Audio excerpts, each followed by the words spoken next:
She brought the names of murdered children into the room, and Pam Bondi still refused to answer.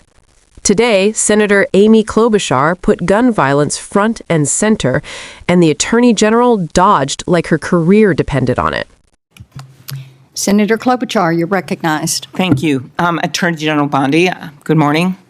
I'm going to start on a different subject. Good morning. On behalf of families in my state.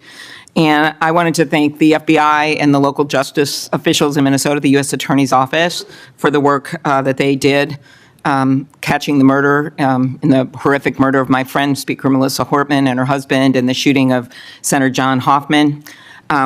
Just last month, my state was again shaken to its core when a mass shooter attacked Annunciation Catholic Church in Minnesota, shooting through the stained glass windows, injuring 21 people, including 18 kids, killing little Fletcher, little Harper, an 8, and a 10-year-old, murdering them when they're in mass, praying, 12-year-olds protecting 8-year-olds. I know we've spoken about these tragedies, and we both agree that this kind of violence, whether in Minnesota or at a Mormon church in Michigan or the assassination of Charlie Kirk, has no place in our politics or in our democracy.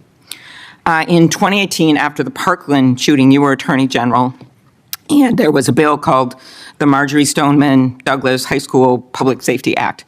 And the bill banned bump stocks, enacted red flag laws, and raised the minimum age to purchase a firearm in Florida from 18 to 21. And you actually defended the law in court from a challenge from the NRA.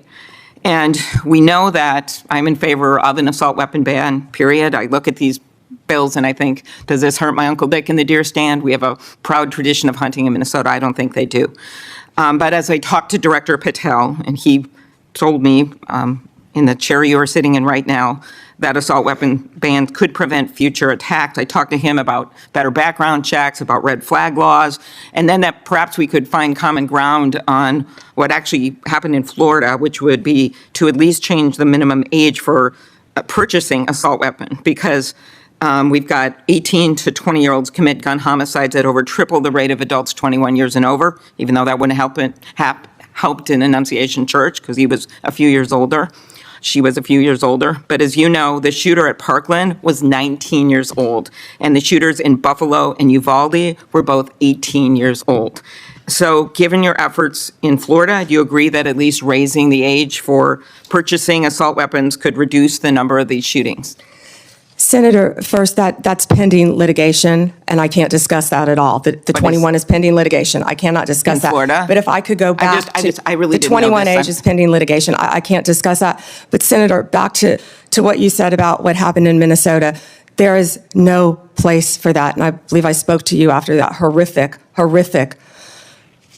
those murders. And I'm so sorry that happened. And all of my federal agencies were partnering with state agencies, working hand in hand in Minnesota.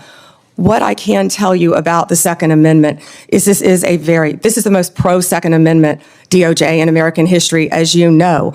But we want to keep guns, as you said, where they should be, in the hands of law-abiding American citizens, while keeping them out of the hands of criminals and gangs.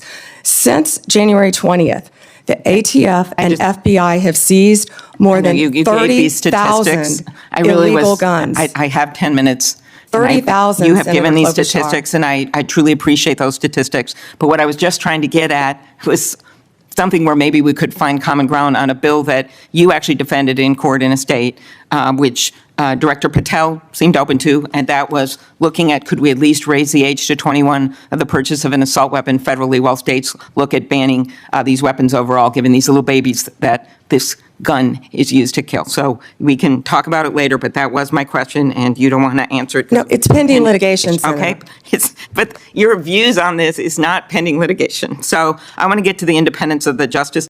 Amy Klobuchar wasn't asking for radical policy. She was asking Pam Bondi to stand by her own record. Bondi once defended red flag laws, bump stock bans, and raising the gun purchase age to 21 after Parkland. But today, when confronted with grieving families and murdered children, she hid behind the words pending litigation. This wasn't about the Second Amendment. It was about accountability. And when the moment demanded clarity, the Attorney General chose silence. The contrast couldn't be sharper. One side names the victims. The other side dodges the question.